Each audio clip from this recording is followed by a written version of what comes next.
My fellow Kenyans, today is my last opportunity to address you as your president.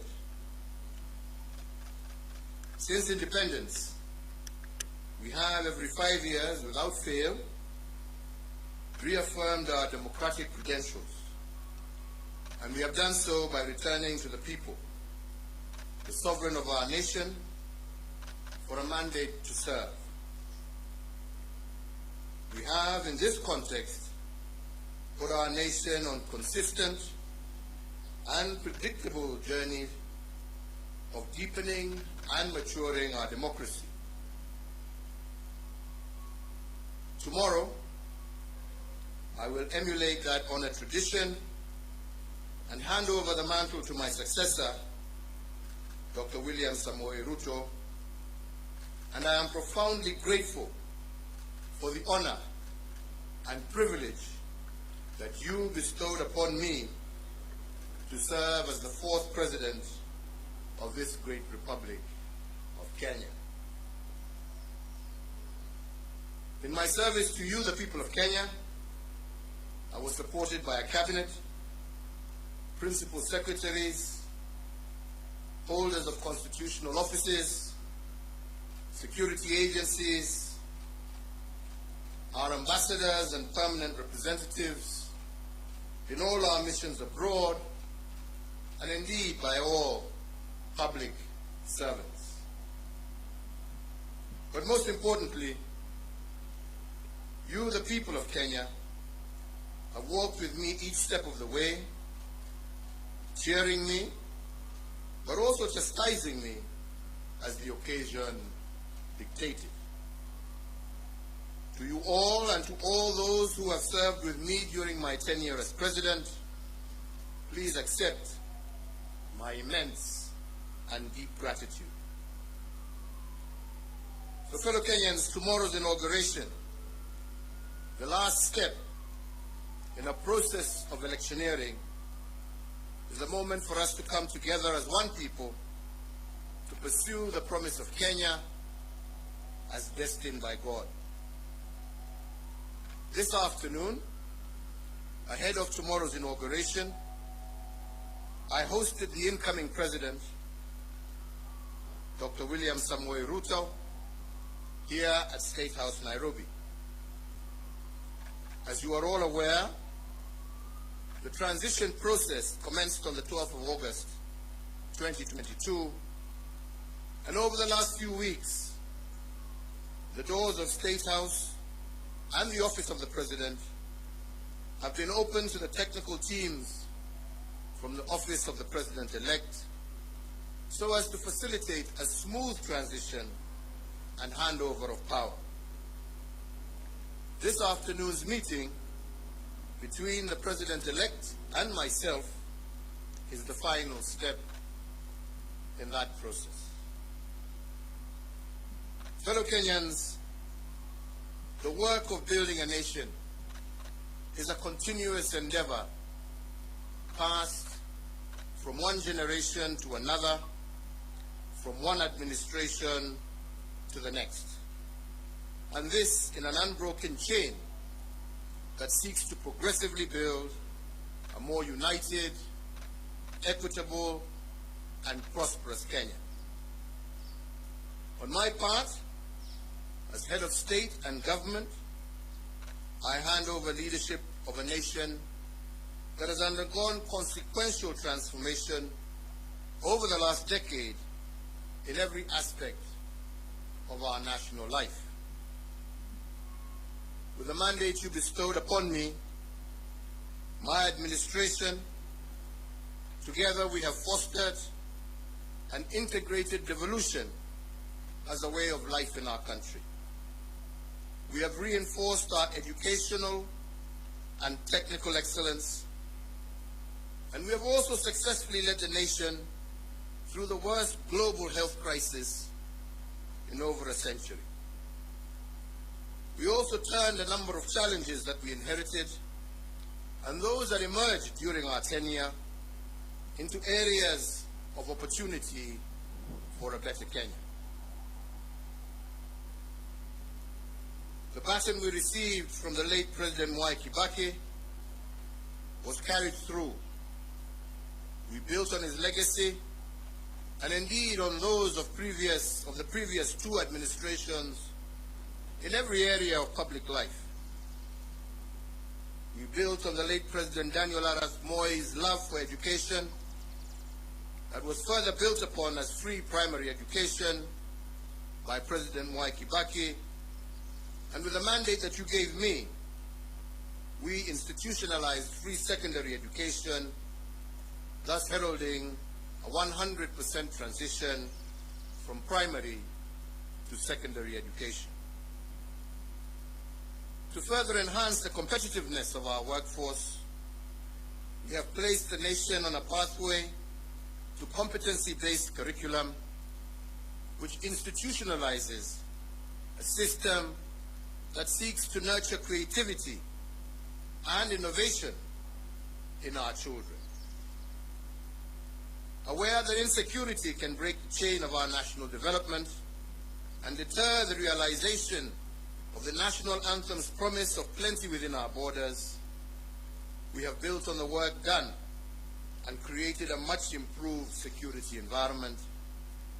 Critically, we muted the wave of terror attacks that had placed a stranglehold on our nation, reduced crime rates, and secured significant progress in terms of illicit trade in firearms and other long-standing security challenges. We achieved this by retooling our security organs and making them more capable to address the dynamic, contemporary security challenges that Kenya faces. To realize the dream of equitable development, we have fostered and given impetus to the devolved system of governance. In line with the 2010 Constitution, we institutionalized devolution and forever changed the face of Kenya. Through devolution, government is now much closer to the people, with Kenya shillings 2.5 trillion transferred by the national government to the counties from 2013 to date. Now wananchi's needs can be heard and addressed in real time, and the funding transferred to counties can be better aligned to the priorities at the local level. With the mandate you gave us, we pursued the vision of previous administrations for greater economic integration within the East African region and led the push to admit the Democratic Republic of the Congo into the East African community. With this singular move, the East African Community Common Market grew by 90 million people, yielding an expanding market of 300 million persons and the consequent enhanced opportunities for Kenyan enterprises. Building on the place of pride earned by our forefathers, we fortified our global footprint. Our non-permanent membership in the UN Security Council has amplified Kenya's voice on international peace and security matters. Indeed, from 2013 to date, we have had over 100 inbound and outbound state visits, hosting heads of state and government from across the world, and Kenya is now a consequential voice and an undisputed leader in continental and global issues. This has enhanced opportunities for Kenyans in both the diaspora, but also within the international civil service. As a consequence, diaspora remittance have increased tenfold over the last decade, and they now stand at an all-time high at over Kenya shillings 400 billion per annum, as of 2021, surpassing some of our traditional exports as foreign exchange earner. We have also built on the aspiration of the independence generation to foster inclusivity and gender parity. We have furthered the pioneering spirit of the second administration that elevated women leadership, and in an unbroken chain built on the progress made under the third administration, and we have vastly expanded women's participation in governance and significantly increased the number of women in cabinet and in senior ranks of government as well as our security organs. Indeed, we have built on President Mwai Kibaki's path-breaking investment in infrastructure. We hand over 11,500 kilometers of newly tarmac roads under our administration, doubling the number of kilometers constructed from the dawn of the Republic to 2013. My administration has upgraded Kenya's infrastructure in terms of roads, ports, bridges, fiber optics, power generation and transmission, and as a result, Kenya now stands out as an investment destination of choice and a continental as well as a global hub. In enhancing service delivery, with the mandate you gave us, we also transformed the way government services reach the Mwananchi.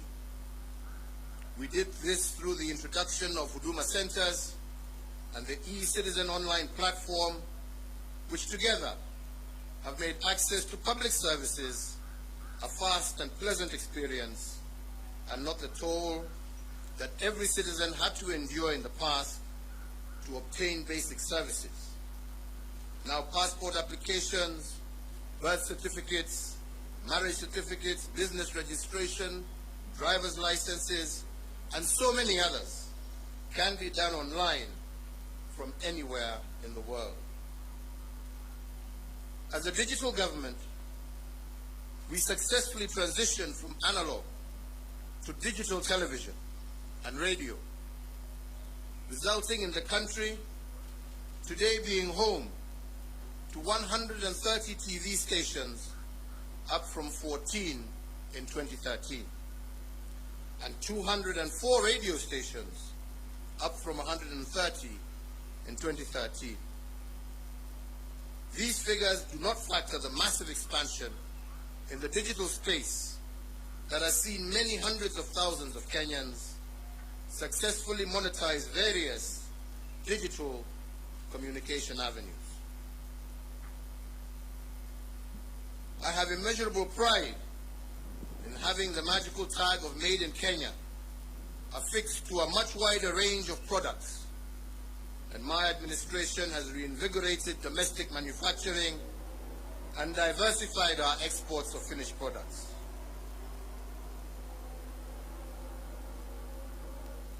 From my predecessor, President Mwai Kibaki, we picked up a country that was the 12th largest economy in Africa to its current position as Africa's 6th largest economy. We have almost tripled the wealth of our nation from a GDP of 4.5 trillion in 2013 to close to 13 trillion currently.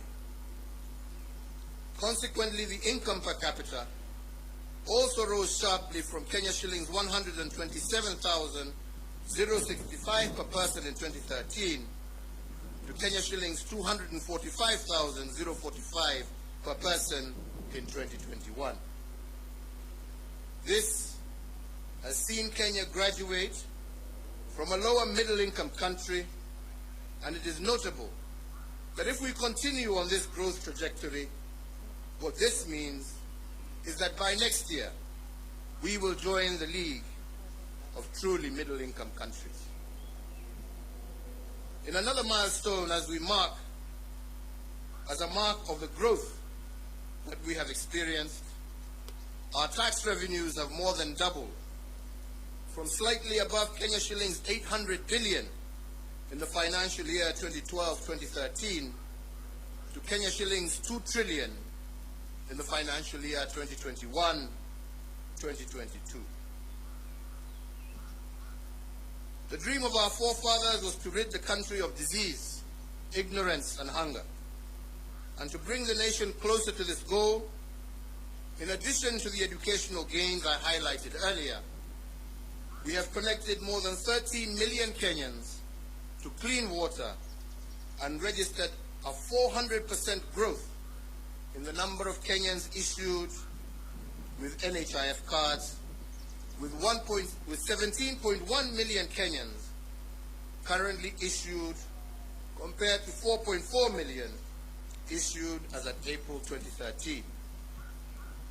To enhance access to health care, we have constructed countrywide an additional 1,912 healthcare facilities across all levels of care, representing a 43% increase in the total number of public health facilities in the country. These facilities range from the recently commissioned modern state-of-the-art Level 6 Kenyatta University Teaching, Referral and Research Hospital to health centers and dispensaries at the village level. So, fellow Kenyans, every administration has added arrows to our national quiver in energy production. When I took the oath of office in 2013, Kenya's total grid was 1,300 megawatts. This now stands at 2,700 megawatts. But even as we doubled power production, we ensured that our exploits did not break the intergenerational chain of sustainable development. Thus, 80% of the power that Kenya generates is green energy, propelling Kenya to an unenviable position as a continental leader and a pioneering global role model in the generation of green energy. To share in this plenty with all Kenyan families, we have tripled the number of households with access to electricity by connecting an extra 6.3 million households, up from 2.3 million households in 2013. So I therefore hand over in an unbroken chain a country that has connected more people to electricity, more homes to electricity, than any other country in Africa over the last decade. We also heeded that intergenerational call to be conscious, to conserve our heritage and splendor, so as to pass it on to future generations in as good a state as it was given to us, if not better.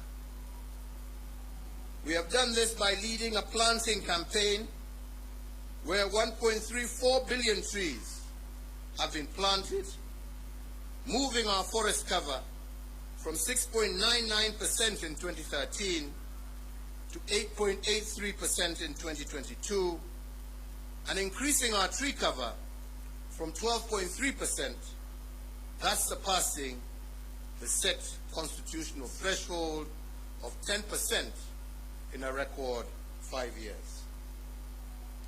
As a result of our conservation efforts and other legal and institutional reforms, we have also recorded the lowest levels of poaching in our nation's history, and thus registering the highest wildlife population for our Big Five and a majority of other wildlife species that share Kenya with us.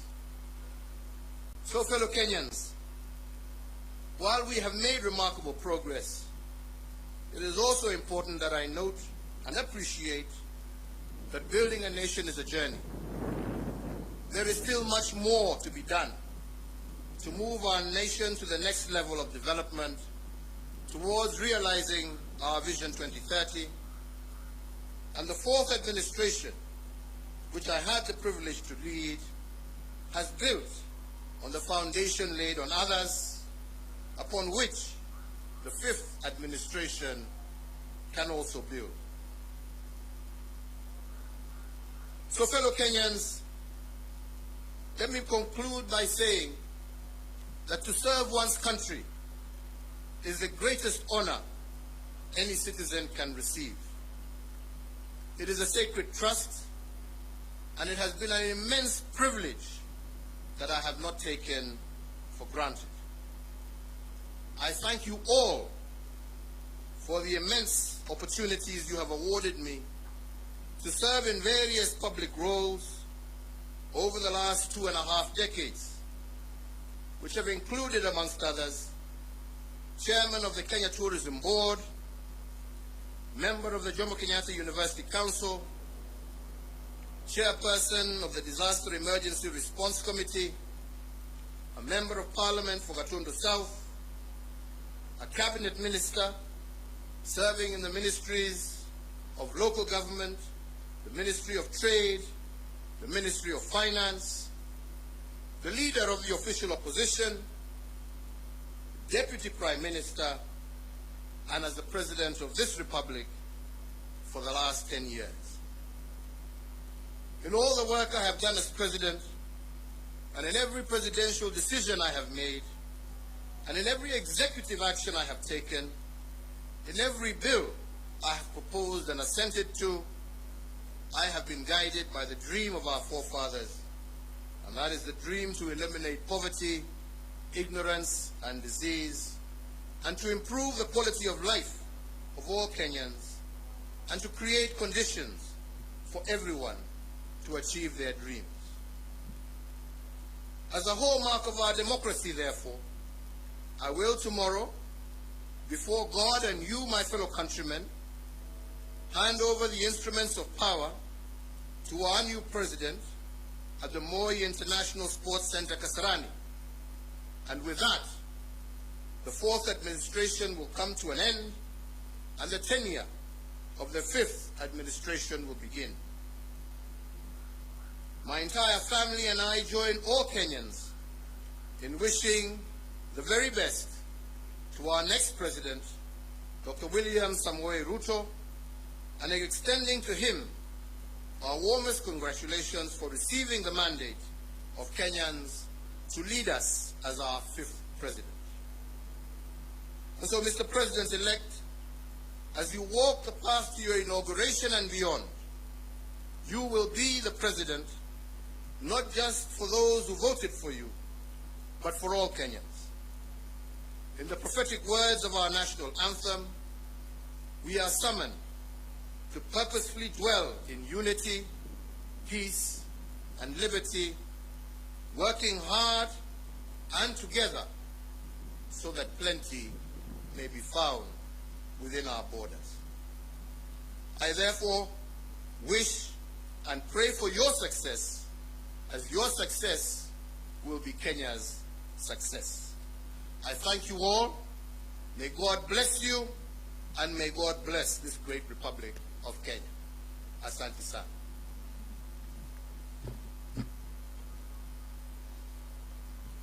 Thank you.